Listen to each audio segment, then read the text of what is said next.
Cricket match কি খেলা যাবে যে ম্যাচে টাকা এন্ট্রি ফি দেওয়া হয় এবং তার বদলে একটা বিজয়ীকে একটা টাকা পুরস্কার হিসাবে দেওয়া হয়? ধরুন 50,000 টাকা এন্ট্রি ফি দিলাম, আমি যদি বিজয়ী হই 1 লাখ টাকা পাবো। এইরকম ম্যাচ কি খেলা যাবে? এই ধরনের ম্যাচ খেলা হারাম। এই ধরনের ম্যাচ খেলা হারাম।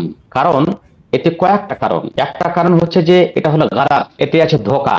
ধোঁকা মানে হলো আপনি 50,000 টাকা কিংবা 20,000 টাকা আপনি এন্ট্রি ফি দিয়ে আপনি কোন কম্পিটিশনে অংশগ্রহণ করলেন।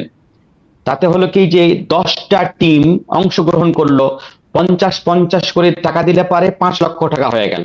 5 লক্ষ টাকা দিয়ে তারা একটা 3 লক্ষ টাকা বা 2 লক্ষ টাকা দিয়ে তারা একটা পুরস্কার কিনবে।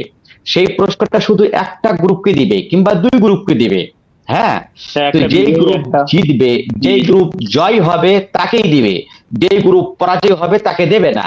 তো যেই গ্রুপ পরাজয় হবে সে তো জানে না যে আমি জয় হব না পরাজয় হব, তাই না?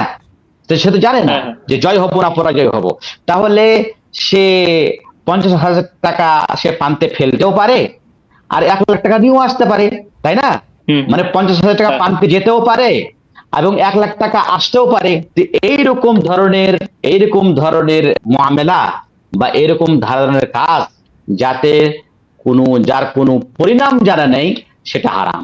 সুতরাং এই ধরনের খেলা হারাম। হ্যাঁ, তবে তবে যদি এন্ট্রি ফি না থাকে, আপনি অংশগ্রহণ করেন, আর কেউ যদি থার্ড পার্টি কেউ যদি বলে যে না আমি পুরস্কার দিব, তাহলে কোনো আপত্তি নেই। কিন্তু এন্ট্রি ফি দিয়ে ওখান থেকে পুরস্কার নেওয়ার আশায় সেই খেলাতে অংশগ্রহণ করা, এটা নাজায়েজ, শরীয়ত সম্মত নয়, এটা হারাম।